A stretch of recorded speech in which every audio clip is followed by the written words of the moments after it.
Good evening, and welcome to Nocturnal Enigmas. The Hollow. When a group of 5 spelunkers, Alice, Ben, Carla, Derek, and Emily, heard rumors of an uncharted cave system deep in the Appalachian Mountains, they couldn't resist the allure of discovery. Armed with ropes, helmets, and high-powered torches, they set out to explore the depths of what locals ominously referred to as the Hollow. The entrance was well hidden, obscured by thick foliage and rocks. But once inside, they found themselves in a vast chamber, its walls glistening with moisture and mineral deposits. The air was thick and heavy, but it was the bioluminescent flora that captured their attention. Fungi glowed in shades of blue and green, casting an otherworldly light.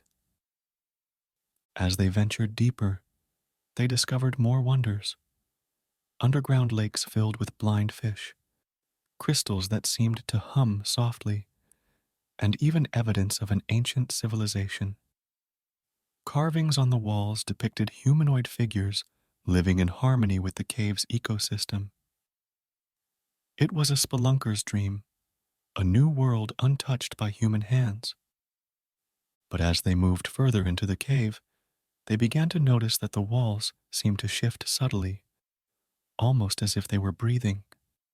Passageways narrowed and then widened again, as if the cave itself were trying to disorient them. Derek, the most experienced among them, insisted it was just a trick of the light. But Alice couldn't shake the feeling that they were not alone. It wasn't long before they found the heart of the Hollow, a massive chamber filled with towering stalagmites and stalactites, like the maw of some gigantic beast. In the center was a pulsating mass of bioluminescent fungi, its glow rhythmic, almost hypnotic. As they approached, they felt a wave of energy wash over them, a primal force that seemed to resonate with their very souls. That's when they heard it, a low, guttural growl that echoed through the chamber. The cave was alive, and they had awakened its dormant hunger. The walls began to close in, stalactites descending like teeth from a jaw. In a panic, they scrambled back toward the entrance, but the cave seemed to shift and change, its passageways twisting into an ever-changing labyrinth. Carla was the first to be taken. A sudden drop opened beneath her, swallowing her whole before sealing shut again. Ben tried to pry open the ground with his pickaxe, but it was as solid as rock.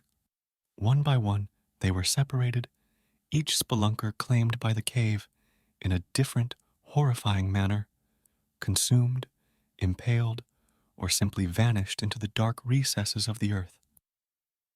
Alice found herself alone, her torch flickering as she navigated the ever-changing maze. She realized that the cave was toying with her, savoring its final prey. In a desperate bid for survival, she returned to the chamber at the heart of the Hollow. Standing before the pulsating mass of fungi, she did the unthinkable. She reached out and touched it. Images flooded her mind, memories of the cave's ancient past, its symbiotic relationship with the civilization that once revered it as a god. She saw how it had been forgotten, left to starve in the darkness, its hunger growing with each passing century. Summoning every ounce of courage, Alice spoke, her voice echoing through the chamber. "We didn't know," she said. "We didn't understand. But I do now. You're not just a cave. You're a living being, and you have every right to defend yourself. But please, let my friends go. Let me go." For a moment, the cave seemed to consider her plea. Then, slowly, the walls began to recede, the stalactites retracting like fangs. Alice found herself back at the entrance, the daylight streaming in like a long-forgotten dream. One by one, her friends emerged, dazed but alive, each with their own tale of horror and wonder. As they made their way back to the surface, Alice couldn't help but look back at the hollow. She knew they had been given a second chance, a rare act of mercy from a forgotten god. But she also knew that the cave would continue to hunger, to seek out new sources of life to sustain it. And so, they vowed to seal the entrance, to keep others from suffering the same fate. But as they left, Alice couldn't shake the feeling that the hollow would find a way to lure new explorers into its depths, that its hunger would never truly be sated. It was a living entity, ancient and primal, and it would not be forgotten again.